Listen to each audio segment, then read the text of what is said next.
Okay, Um, Perfect. great. Well, welcome. Good afternoon. I'm Rob Labossiere, co-chair of IFMA Boston's Think Tank Committee. Thank you for joining us today for our partner series webinar on change management presented by Move Plan, one of our garden level partners.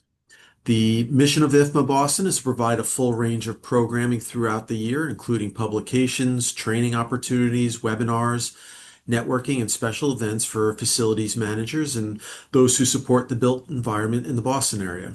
We appreciate you choosing to spend your time with us today. Before we jump into the session, I'd like to mention that if you are a facility manager or a facility engineer or building manager interested in helping shape the content and programs that IFMA Boston offers, we want you to join us for our upcoming open mic night on March 26th. This is an annual event where we will discuss all things facilities related and formulate the topics that will be covered in the coming year. Registration is open on our programs page, and this year's event will be held at One Lincoln in downtown Boston and will include a tour of their recently updated amenity space. I've been there for a party, and it is fantastic space. And even when we leave the space, there's a bar in the lobby, so we can continue on after that. But in any event, I'd like to introduce today's speaker, Chris Collin. MBA and CCB. Chris is a workplace project director with MovePlan. He's been with MovePlan for 11 years and works closely with clients to plan and execute workplace transitions and change management programs. He brings a structured, results-focused approach to all of his projects and has worked across a diverse set of industries. Chris is a longtime member of IFA Boston, is actively involved with Emerging Talent Committee, focusing on bringing awareness of facilities management as a career to students at the high school and college level. I'd now like to turn it over to Chris. Thank you, Rob, for that wonderful introduction, and welcome everyone. Hopefully you'll find today's session very timely for the topic that you're all dealing with today, and we'll have a good time. I do want to make this session rather interactive, so I do have some poll questions. So if you have your cell phones handy, um, you will need that throughout the session, so that way you're not just stuck listening to me talking the entire time. So I will go ahead and share my screen so we can go ahead and get started.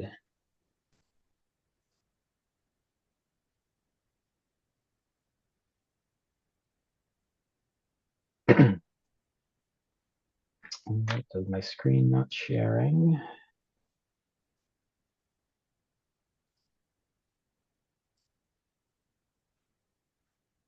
All right, so I think you should be able to see my screen. So today's session is called Every Change is a People Change. Um, so obviously, as facility managers and workplace professionals, change management is something that is very near and dear to my heart and something that I am very passionate about. And as we transform the workplace, we're always impacting people, and that's always should always be at the forefront at what we're doing. People is generally the number one expense for every company. So it's definitely something that you should always consider with every type of project that you're working on. So to start us off, if you do have your cell phones, if you can take those out, I do have our very first question to kick us off and get everyone warmed up for today's session. It's a very simple question is, are you currently experiencing change?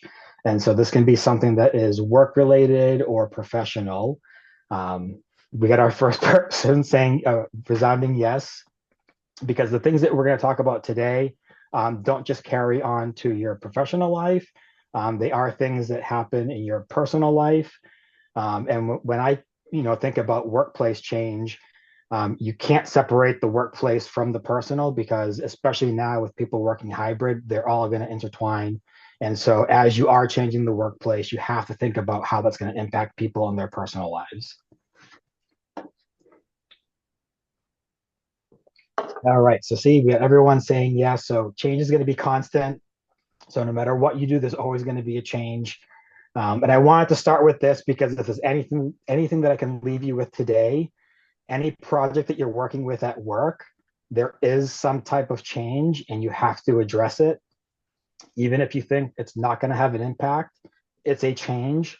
And so you have to call up the elephant in the room. And so in today's world, Obviously, any transition can be daunting. And so you've all probably seen the change curve, and we'll cover this a little bit in some detail today. But organizations are always facing some sort of operation disruptions, employee resistance, loss of productivity.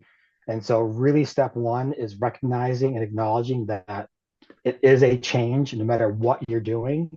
And so, you have to take that time to let people know that you acknowledge the change and that you are actually going to take them along to that journey with you.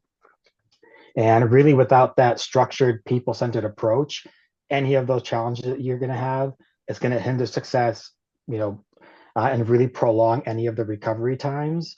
And the more resistance that you have, the more loss of productivity, and then ultimately you're not going to achieve any of those goals that you wanted when you started out in that project. And I think really industry-wide, no matter what type of project, I believe the stat is about anywhere from 60 to 70% of projects don't actually hit all of their targeted goals. And so that stat is very, very high. And having a good change management focus and process will really help you achieve those objectives right up front. And so what is change management? And so, I'm trained in the ProSci method, so that's kind of what I follow and have framed kind of today's discussion about. And change management is really an enablement framework for managing the people side of change. And again, people, you're always going to hear me talk about people. And so when people think about, in general, change management, you're probably going to think it's just adding in some extra communication. Let's send out 2, 3 extra emails, maybe an extra meeting, maybe a town hall. But it's a lot more than that. And when you're thinking about the workplace, changes really can be a move, it can be new furniture, technology. But when you think about all those things, you're really impacting someone's routine, right? You think about your employees, they come into work, they know exactly what they're going to do. They probably bring their lunch to the same spot, talk to the same people, get their coffee at the same place, park in the same location. And so anything that you do to disrupt that causes some sort of uncertainty in their day.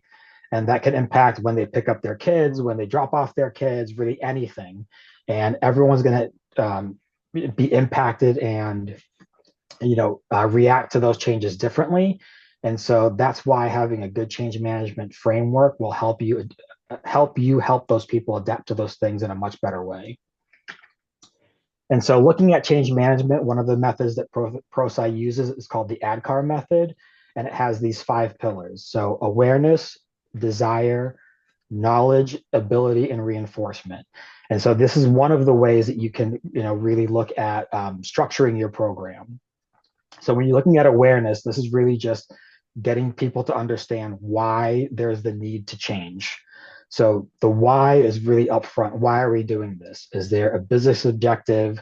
Are we looking to increase productivity? Are we meeting some sort of environmental goal? Are we, reducing our real estate footprint because we have too many seats?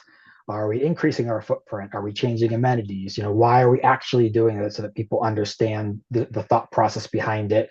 And it's not just we're doing this because we told you to do this. I'm sure you've all had those meetings where it's because I said so, because I'm the boss, fall in line, too bad. That's not the way to start these programs. So building that why up front is very important in having that messaging. The desire, and now this is really kind of where you're rallying the troops about why they should support the change. And getting that support not just from the leadership level, but from the middle line managers all the way to the employees. For knowledge, this is when you're really giving them the tools on how to change. So spending a lot of time informing them, these are the behaviors that we want you to do it. This is how the process is going to work. And then when you're getting into the ability, now you're actually training them on what the new processes are going to be. This is exactly how your day one is going to look like. A lot of times in these programs, you may run them through something that you might call a day in the life, where you're actually walking them through step by step everything that they're going to need to know and preparing them before they actually go through the change. And then reinforcement, which we'll cover as well, is probably one of the most important parts of this process that a lot of people don't spend enough time on, in my opinion, is once the change has actually taken place, really taking the time to follow up with people to make sure that they're adapting to it, listening to them, having some sort of feedback loop, and then circling back with them if you have to either reinforce anything, do some updated training, and then also be adaptable to maybe change some of the rules, right? You may have gone in with one intention, but now behaviors have changed, and be open to adapt some of the initial rules that you had to make sure that people are adapting and actually potentially using the space as you had initially intended. So it is a very lengthy process. And then depending on what type of change and how dramatic it is, you may build your plan around each of these steps. Um, and I'll also say that, depending on how drastic of the change it is, each of these phases would take a different amount of time. But it is one of those things that up front, you'd actually do an analysis. So that way you're building your plan in a well thought out manner. So why should you consider change management? I think it's probably one of the biggest questions. A lot of people just think it's a buzzword out there in the industry, but actually has very real and measurable impacts. So why you should consider it is, number one, you are 7 times more likely to actually meet your project objectives. I had mentioned earlier that anywhere from 60 to 70% of projects don't meet their objectives. But if you have a very sound change management program, you are 7 times more likely to meet your project objectives. And I'm sure any of you that have bosses to answer to when you're coming to them for budgets, if you come to them and say, hey, if we invest in this, we are 7 times more likely to meet our objectives, their ears are going to perk up, and you're probably going to get some more interest from them in investing in whatever that is that you need. On top of that, you are also 4.5 times more likely to stay on schedule, which obviously on schedule then also leads to the final point, is that you are also almost 1.5 more times to stay on budget, which I'm sure all of you, budget is probably one of the number one things that you're reporting on in all of your projects. So when you look at change management, there are real measurable results on your bottom line if you have a well thought out and implemented plan.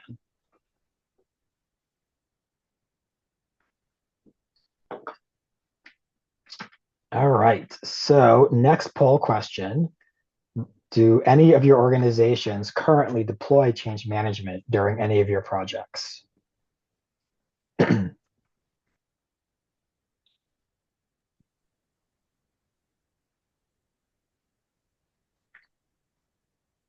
All right, so back to 50-50. It's good to see that we have some yeses.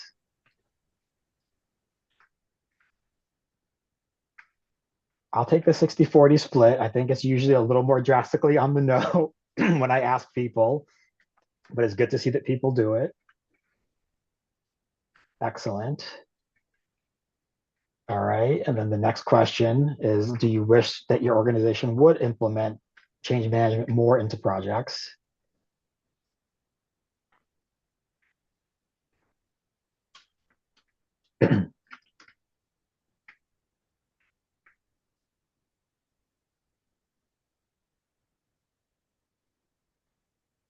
Yeah, and I always find that it is interesting because I think it is one of those things that when you're doing certain projects, people I think just overlook the fact that anything is a change and it impacts people until the impact actually happens and people are all up in arms and resistant. And then that's when that light bulb comes in. Oh shoot, we probably should have done something about it. But really preempting all of that stuff and bringing people along for the journey really goes a long way.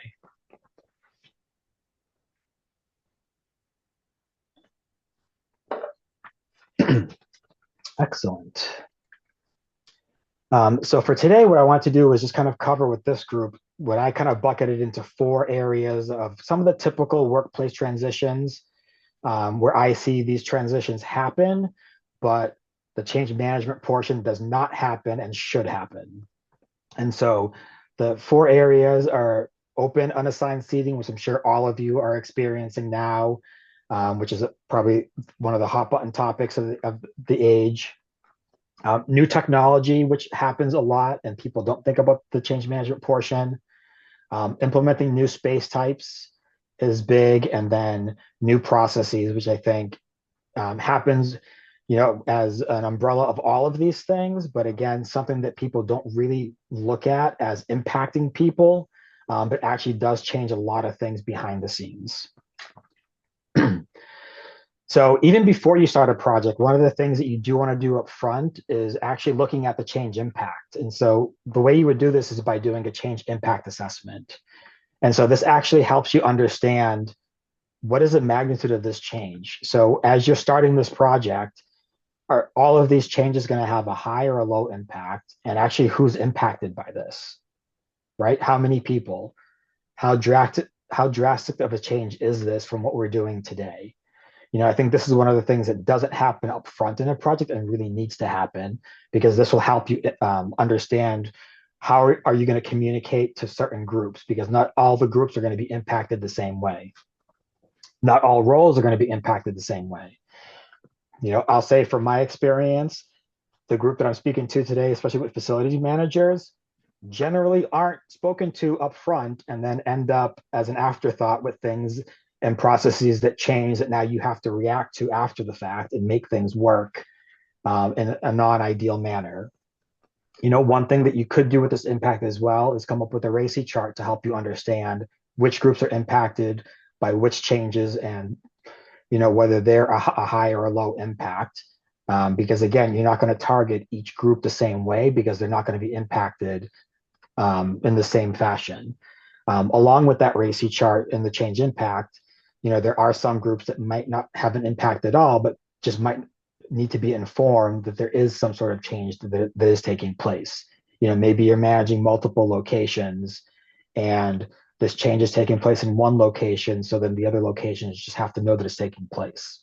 And That's also part of the change management, right? That one location doesn't know that something is happening, but they should have known. Chris, does that do that with this audience? I'm assuming may know what a RACI chart is. I don't know what that is. So I don't know if facility managers and the other people on here presumably do, but if you want to just mention quickly what that is.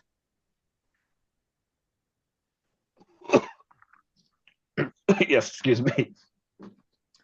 So for the RACI chart, you kind of go through an exercise where you're looking at the R is for who's responsible. So who's actually responsible for taking an action or a task? Who's accountable for that task is the A. C is someone who's consulted, so someone who you're going to check in on. And then the I is for informed, so someone who just needs to know what's going on. And so same thing with the changes, right? And again, someone might not need to be impacted by that change, but they should know that something is happening.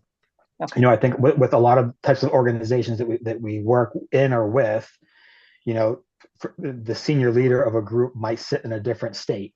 So they're not directly impacted by the change, but their people are. So they should at least know what's happening, right? Because they should be consulted or informed, even though daily they might not be impacted by a commute change, for example, or a specific process, but their group is. Thank you. So I'd say, the change impact is something very important to do up front so that you actually know what you're getting yourself into. This also actually lets you understand how many changes, because I think when you start a project, you might not even realize how many things are actually changing. And so you may go into it thinking, oh, this is a really small change. But when you really map it out, it's a much larger change and a much larger impact than you initially thought. So from here, I know we showed the change curve earlier. Once you've done the change impact, you can then kind of look at this change curve and understand where people are going to fall depending on how high or low of an impact it is. And knowing the audience that you may be enacting this change on, you'll probably be able to pick out which people in your organization are going to be on which part of this change curve, right? You'll probably know who's going to be shocked by the change, who might be able to experiment with it. So maybe these are the people that you might pick as your change champions to help you with it, because they're more likely the people that are, up for changes and, want to do something new. So that they might be your allies in the process. But this is just a good visual because, again, change is a process. So while you're bringing them along for the journey, your goal is, yes, they're going to be shocked when something is announced, depending on the magnitude of the change. But as you're bringing them along through, through the ADKAR method, bringing them through the awareness, the desire, and the ability, you're eventually bringing them through to the integration where they're going to be able to live in the future state. Because at some point, the change is going to happen. It's going to become their new reality. And you've brought them along to the journey that this is happening. It's here now. And you've armed them with all of the tools to be able to live in whatever that new environment is going to be.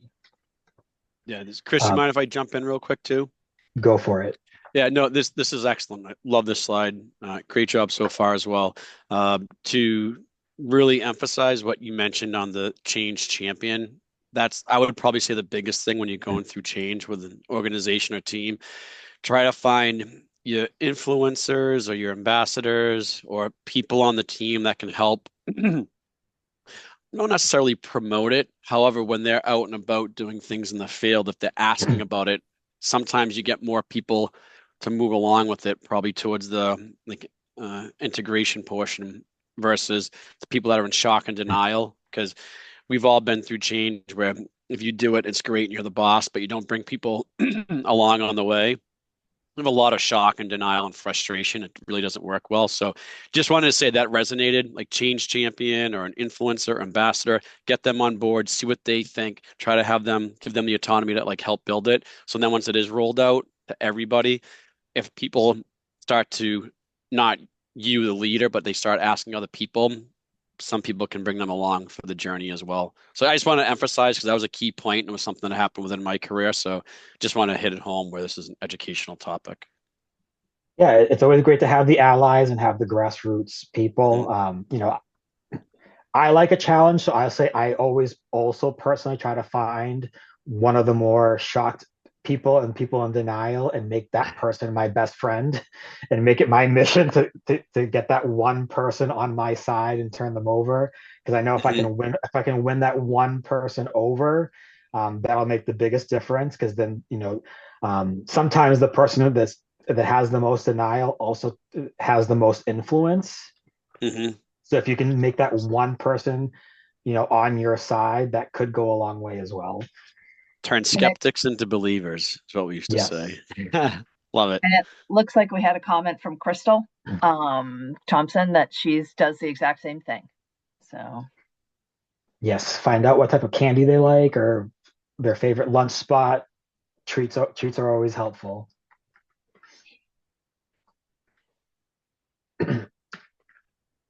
All right. And then actually that brings me to my perfect transition to my next point.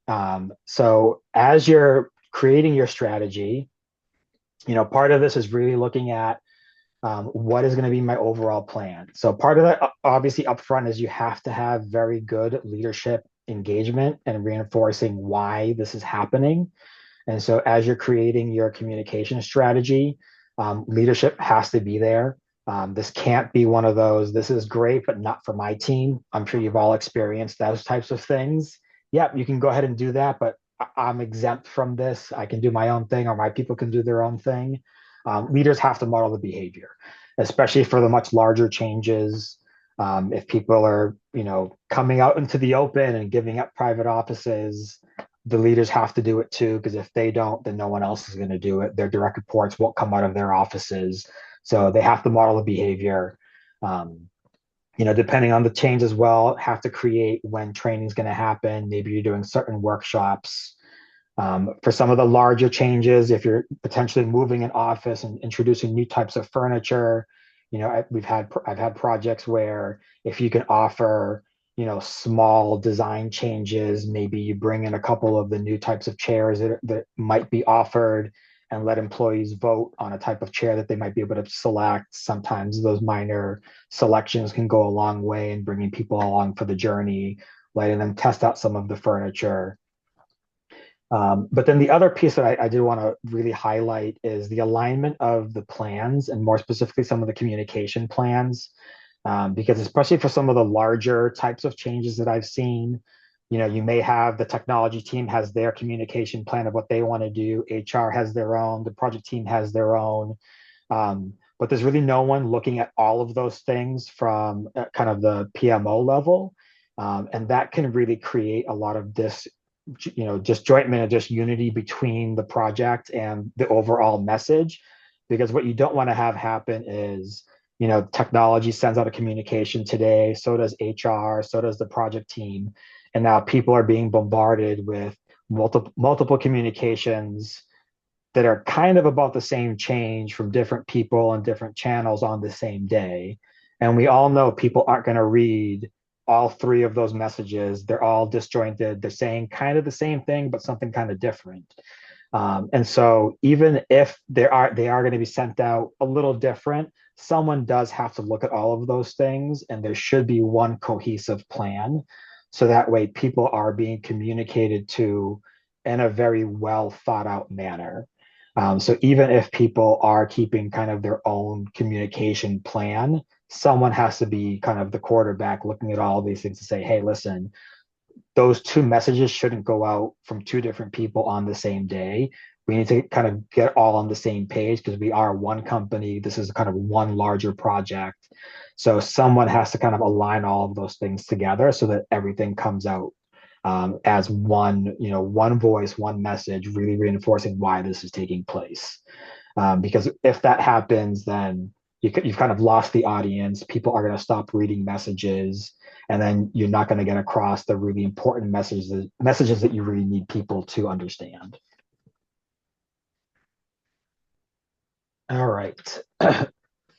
So when it comes to kind of the new ways of working, right, one of the big ones is the unassigned or the open seating. And so this is one of the things that is very challenging for people to understand. And it's very personal, right? A lot of people, it's a sense of loss, and you really have to take the time to acknowledge that loss to them. A lot of people, I'm sure you all know those in your organizations, that they have all of their pictures, everything on their desk, the stuffed animals, the toys, all of their tchotchkes and everything. And so for a lot of people, it's a loss, right? Like they're used to having all that stuff. It's a source of comfort level to them. And so really acknowledging what that means to have a clean desk policy, acknowledging to them that you're kind of going to a we space versus a me space. How does this tie back to what the company goal is? Why are we doing this? Is it because, we're running out of space and we're optimizing now and opening up the full potential of the space to everybody and really explaining that to them? Are we potentially now, instead of having space at your desk, do you have a locker that you can store these things, giving them options as opposed to just saying, pack up your desk, take everything home, and that's it, right? Is there another way that they can personalize the workspace? Is there another way that their team can personalize a certain area? So really still giving them options so that they still can feel some sort of connectivity to the space, the individuality to their team. Because that is one of the things that I hear people complaining about, is they feel that they're just another number, or their team feels like they don't have a place to be themselves.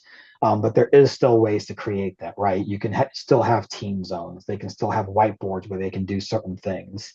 There's still, digital display boards, personalized lockers. So there's still other ways that you can counter that. So I quick think, Phil, question you had on a that. question? Yeah, and this kind of goes out to everybody on the call here. So post-COVID, do you all still see this type of workspace environment being implemented in each of the sites or out there? Because we've kind of gone back to more towards not the old view, but sort of middle of the road versus open unassigned seating. Just curious. Okay, Yeah, we do at my company. Most of our offices are still set up that way because we've gone through the process of downsizing a lot of our space, or right sizing it so that we just have the right amount of space we need for the hybrid staff that rotate. And so they do still have shared workstations when they come in. Yeah, we're a mix. If you're in 3 days a week or more, you get an assigned space. Same here. Anything else is reservable, and it is like you've done all the horrible things to them by taking away their desk. Yeah. We have a mix of assigned seats and for what we call residents, people who are coming on site. We're a little bit more strict with 4 to 5 days a week because if we have everyone, we don't have enough real estate. So it's if we assign seats to everybody, it's tough. It is tough to manage. We do the best we can, um, but we have the software to do it. So Crystal, a quick question. What company are you with? I'm with Blue Cross, Nice. It's 4 to 5 days a Massachusetts. week. Blue Cross. Yeah. Nice. Awesome. No, that's awesome. I love just getting the where people are on that hybrid or This is I hear everyone does it differently. Everyone I talk to, every yes. friend I talk to, I've got friends over at Fidelity and they've got 2 weeks on, 2 weeks off, and Yep. every company does what fits their culture, I think. And we can always be told to do better or asked to Yeah. do better. Yep. Crystal, No, it's where good. is your Thank you. office, Crystal? Boston and Hingham. We have 2 buildings. Three. We have a small one in Worcester. I always forget about Worcester, our little satellite. Nice. Cool. That makes Thank sense. you. BCB. Yeah. I was trying to figure out what the acronym was. That makes sense now. Blue Cross Blue Shield, Massachusetts. Thank you. Sorry about that, Chris. I was just curious. No, you're good. This helps me from spending the whole hour talking. Um, but again, it is one of those things that you have to take the time to bring people along for the journey, right? And not just say, okay, on Monday morning, take everything home and that's it, right? Because especially depending on how long people have had a desk, like it's a big culture shock for people, and you have to give them options and really take the time to bring them along for that. Um, because it also creates, uncertainty, right? Do I have to book a desk? Am I going to come in? If I do come into the office, is it going to take me 20 minutes to find a seat? Where is my team going to go, right? Do I have an anchor point? If I come in, am I going to find the person that I needed to meet with today? I was actually reading, from an article the other day about a concept of ROC, return on commute, right? You have to make it worth me coming into the office for the day, right? I spent an hour and a half in traffic to come into the office to do what, where I could have done that at home, right? And so, doing everything that you can to remove that uncertainty is part of the change management challenge, especially when you're taking away someone's dedicated seat. Definitely sensitive when you're taking away someone's office, right? Because they're used to coming into their private office, which I'm sure is a much different discussion. But just again, giving them the options and really making sure that you take that time to acknowledge the fact that this is going to be a change. Obviously, you're not going to make everybody happy, and I'll say that out loud, and that's okay. But you can at least acknowledge everyone's concern and explain to them why this is happening and how this ties back to the overall business goals. So then the next one is the new technology, right? This is another area where I think it just kind of happens. Here you go and deal with it, right? So now if you've got unassigned seating, there might be a new desk booking tool. Depending on your organization, whether you're a tech savvy organization or not, it may require more hand holding for people to adapt to new types of technologies. And even within your group organization, it may take more hand holding than others for these types of things. But even some of the technologies that I think people don't realize are going to be changes for people and take more hand holding and even elicit some different behavioral changes, right? So you do have the desk booking tools. Because if you are booking a desk, right, there's also a behavior change, right? I have to book the desk in advance before I show up, right? So that's a new behavior. I have to get a new routine I have to get myself into. I don't just I potentially now just don't show up into the office and do that. I'm doing this now, planning it out, days or potentially weeks in advance of when I'm coming in, booking a desk. That's a behavioral change that has to be addressed. Facilities work orders, right? That may be different for people. If they're not trained and they don't trust that the work order system works correctly and they're not being updated, they're going to just go back to their old behavior. And I'm sure it happens to all of you. They know you and your teams directly. So they're going to bypass the system and call you and email you or stop you in the hallway and say, hey, I have this problem. Can you fix it for me? Or can you put the ticket in on my behalf? So if they don't trust the system, then they're going to bypass it and not use it to its full potential, and you're not going to get the the ROI on it that you invested the money and time for. Same with the new desktop technology. For some areas, if you are going to unassigned or hot desking or whatever your organization calls it, if people don't have a uniform experience at the desks, then that's going to create something negative for them, and they might not come into the office or use desks to their full potential. Or if you have some of the other non-bookable spaces, that may be an issue. The new AV or the wireless screen sharing in some of the spaces, again, if there's a deterrent or it's not working correctly, or if they don't understand how to use it, you're not going to get the full potential out of those spaces. Other behaviors and technologies that happen, if there's a new visitor management system, right? Different things that they have to do, new smart lockers, new ordering apps, new workplace apps, all types of workplace technologies that are implemented all the time. But there's really no emphasis on the change management portion and bringing people along so that they fully understand why this is happening, what the benefits are. And then usually there's a lot of lag time to eventually realize the benefits of having these systems, because people just don't use it, they don't trust it, because you didn't spend that time up front really bringing them along for the journey as to why you're making these very large investments to eventually make their lives and the workplace lives a lot easier. So another quick poll question. So what comes to mind? Oh, that went by too fast. So what comes to mind when you learn about new technology being implemented at work? So not to give anyone some PTSD, but I figured this would be a question that would solicit a little conversation, because I'm sure this is one that everyone's had some things that happened. So I see the word support, so I'm guessing you probably needed more support. Yeah, a lot of resistance. Yeah, frustration. I agree with the necessary. I certainly think it's one of the, how it'll impact our work.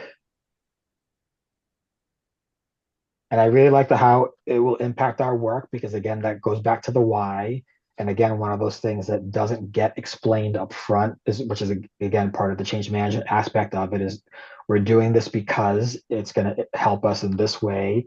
And you can even measure it's going to improve facilities tickets by X%. We'll be able to make changes. It's going to improve productivity. You can actually do it in a certain way. It's like anything else. I mean, new stuff is great, but if you have staffing that you have just to manage your facility, if they introduce all this great stuff, all this whiz bang technology, the support requirements needed to, if it breaks or it's different. It's not like a plumbing or electrical or HVAC. So I think having either an IT group or a more robust AV department is absolutely necessary. I mean, we get calls to fix team technology monitors and cameras, and it's like, sorry, that's not our wheelhouse. So can't help you with that. Feel a complete agreement. I think people think facilities and it's everything under the sun. They think IT, Yep. AV, and you're right. What comes to mind? Some technology changes are great. So I see finally. I think that's funny.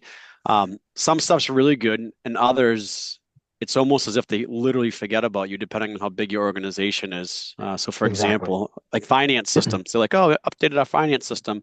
They didn't think about facilities and other cost centers until they roll it out, and all of a sudden, there's all these impacts. Like, oh shoot, we forgot about you guys. Thanks.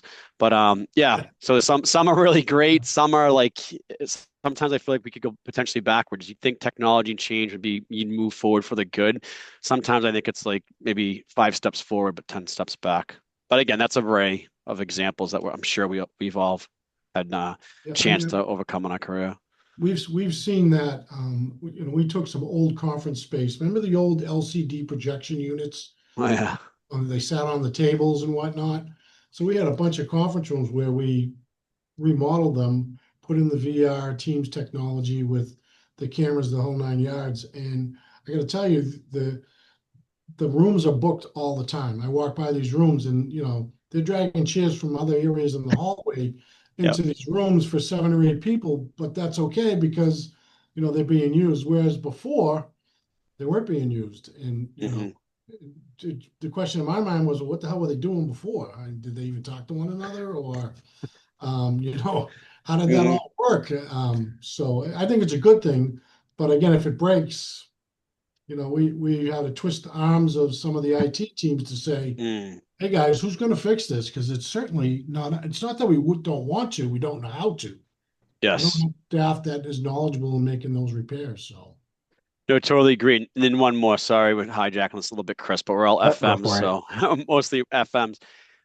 The new technology, you're right, is great. And it's also from an FM standpoint, if you're shutting down, let's say, electrical systems for power shutdowns or chilled water systems, you kind of go to not the end users, but your AT, AV, or IT departments, and you say, hey, like, we're going to be doing this. And sometimes they look at us like, okay. I'm like, well, you have no power.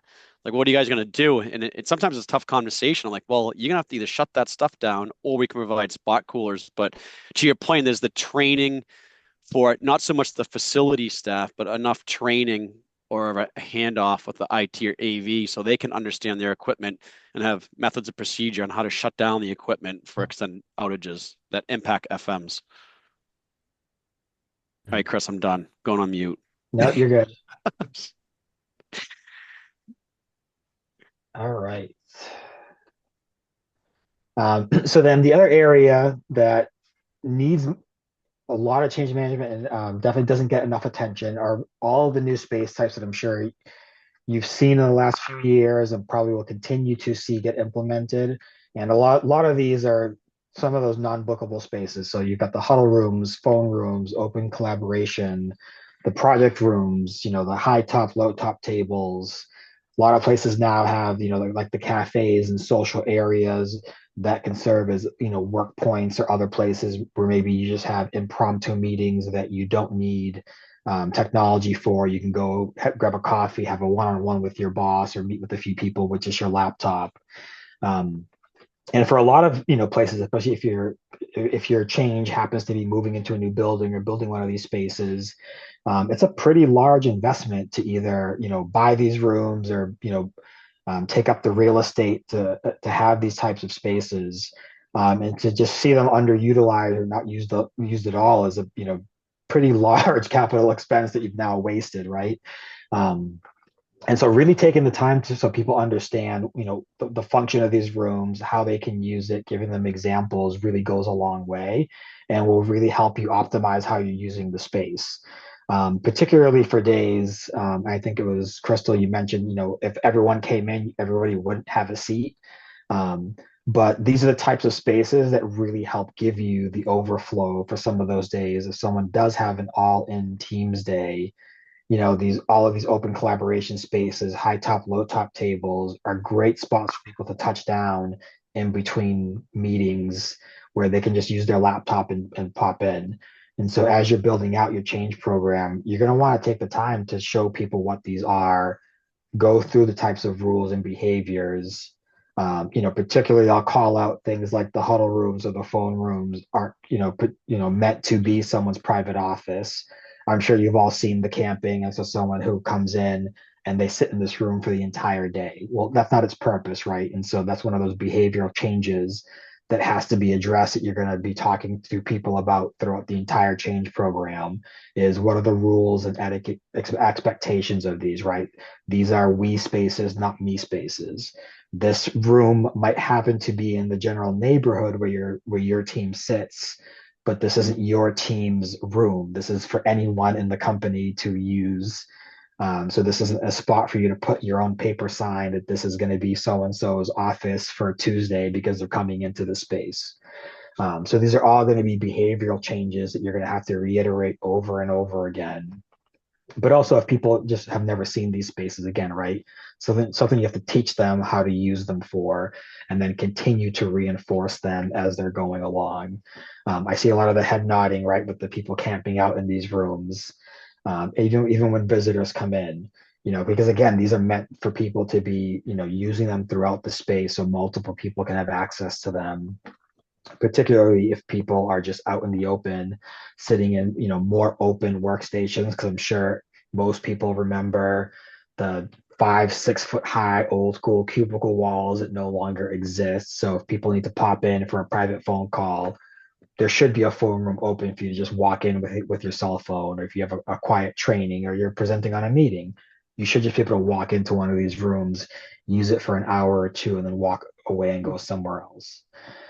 So all of these types of rules and etiquette need to be trained and reinforced to people. Otherwise, it's going to be a free for all, and people aren't going to be using these spaces as intended, or potentially they're just not going to be used at all. And now you've wasted a lot of capital dollars investing in these spaces that just are sitting there completely vacant. So, have you experienced challenges with people adapting to any types of new spaces?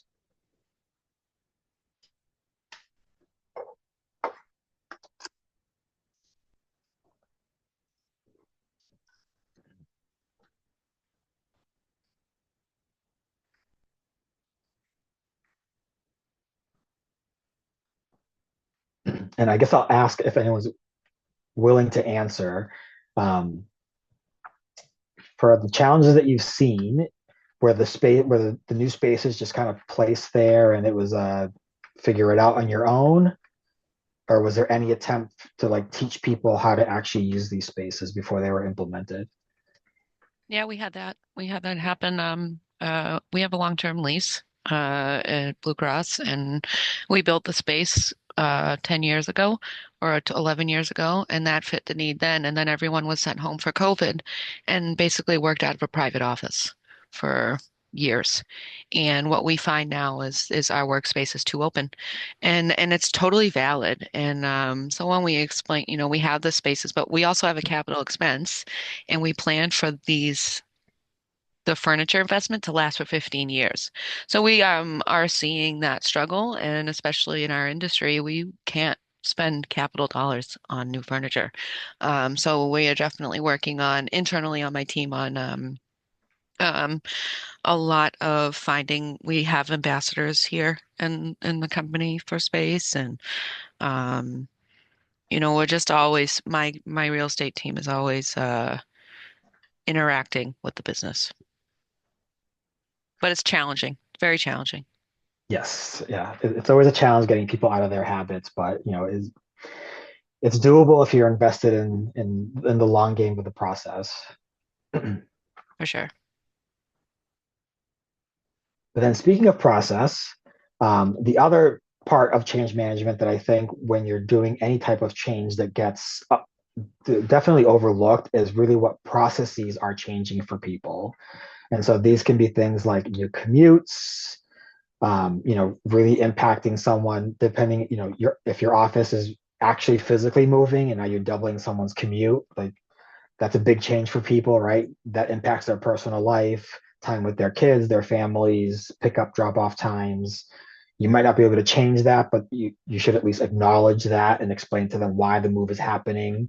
Again, you can't fully make them happy, but at least, the acknowledgement goes a long way with people. Some of the other things that might seem minor but make a big impact to people, new mail procedures, right? Like the way that they pick up their mail, the way that they send out mail, if that changes, that actually can potentially completely change the workflow for certain departments. And that's something that people just don't think about, can be, a secondary impact to them just by relocating to a different floor of your building. If you've restacked, or if you're moving to a new build facility, like you just probably didn't even think about that the way someone processes their mail is different, and that could be a big workflow impact that you just didn't even intend to change. I'll say it out loud: centralized trash. If you take away someone's individual trash bin, you've uprooted their entire existence and their world. And that's a massive change for a lot of people. And so that's one that should be addressed. You can tie it back to, it's less expensive for the cleaners and your contract. It's more sanitary. so that you're not, smelling the lunch from the person next to you. You can tie it back to environmental goals that your company may have as well, but that's something that needs to be addressed more than just we're taking your trash away. I see a lot of the nodding here because I'm sure all of you have dealt with that people just don't like to have to stand up to go walk to the trash. So that's a big change for people that takes a little more effort than I think anyone initially thought when that started to come about. But even other things, right? Centralized copy print areas, that changes how maybe people order office supplies. If those are now being centralized, that people now have to, walk a little further to go to the printer. That is a big change for people as well. So that can change some of their workflows. Visitor guest check-in, that's something that's a new process for them. Some changes actually that take place that I think people might not realize either is moving to a multi-tenant building. You might need a secondary badge now. So you might need your company badge, but now you need a badge for the building, for the elevator, or for off hours access. I also added that for our facility folks on the call. If you're someone who owns your building and now you had full control over everything, but now you are moving into a multi-tenant building, and now you and your facility team, you don't control all the building systems. So that's a big change for you and your team to not have that full access and control of everything. So that's, a big change that you now have to deal with.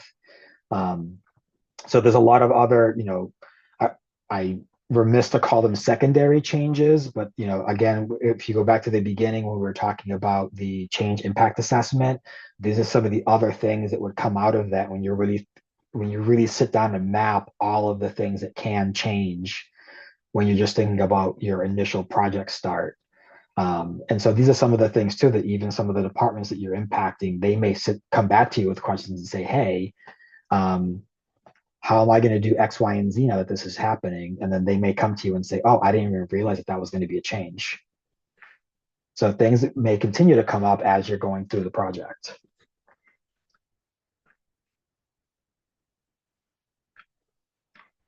All right.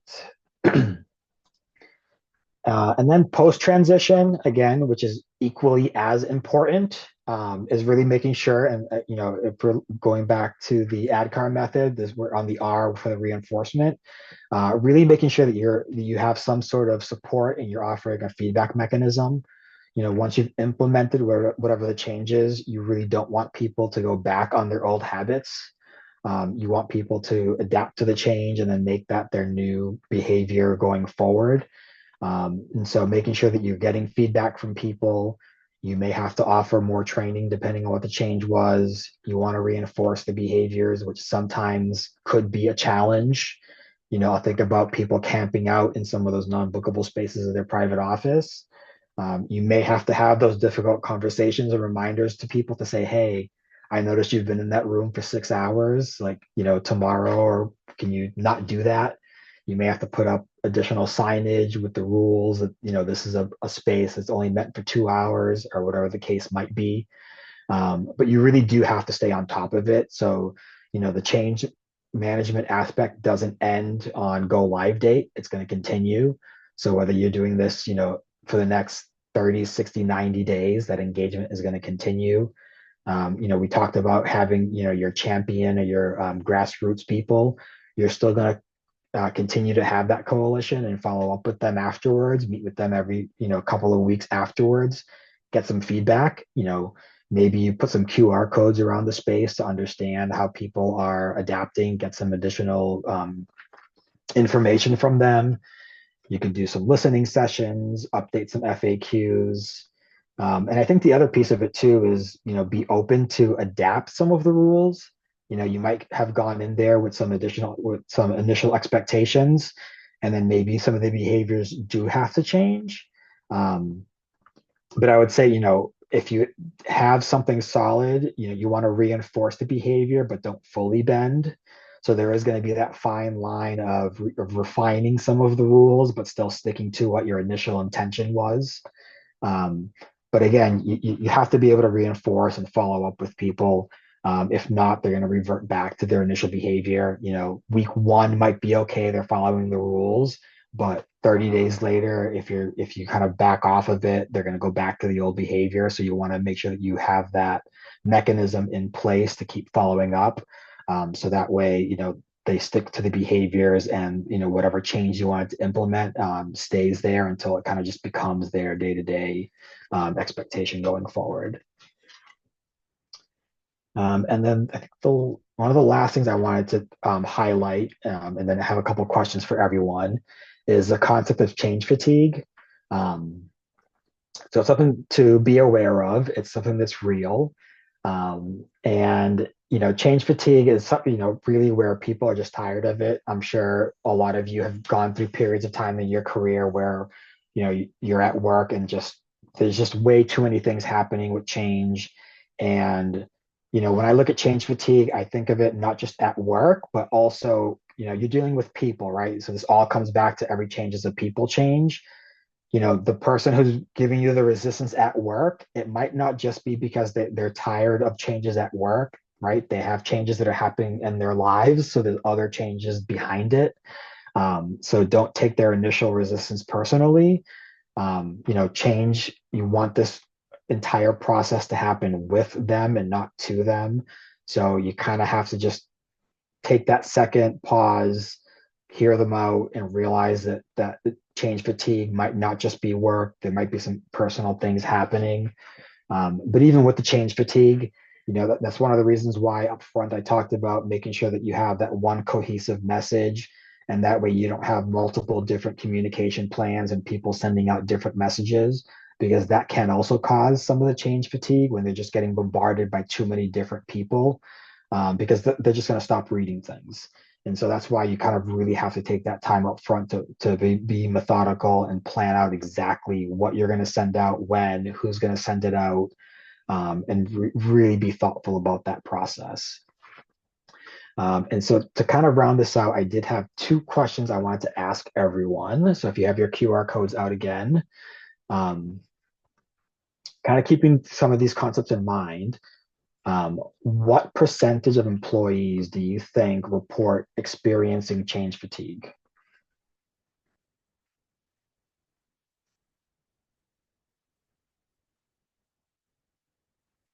And I'm not giving you a test. I just want to give you, see what your thoughts are.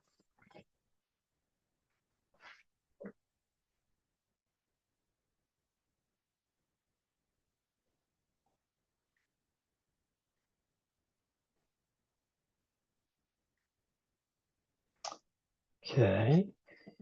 All right. So there was actually a Capterra survey. They surveyed employees, and it was actually 71% of employees post-COVID said that they were overwhelmed by the amount of changes that were taking place. So it's a large number of employees that are overwhelmed by the number of changes, which I think is just very telling, and also just kind of reiterates why it's important to be thoughtful about your change management program. And then one final question I have is, of that 71%, what percentage of employees reported that they do not feel supported? And so this is that they don't feel supported by their employers.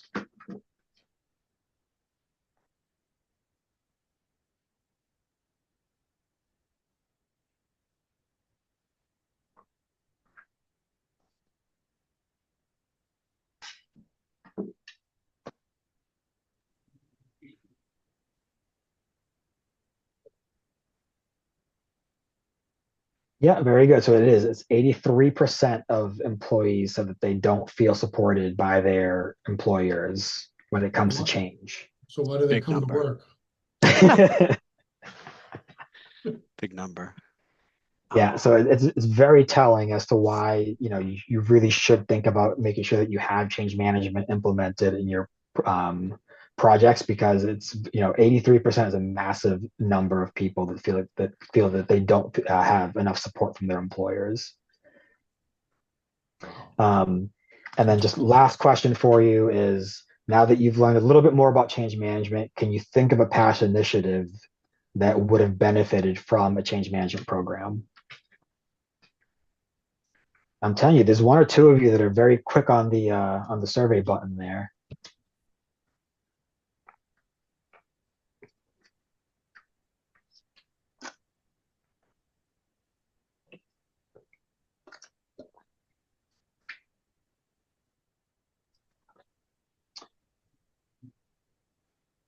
Perfect.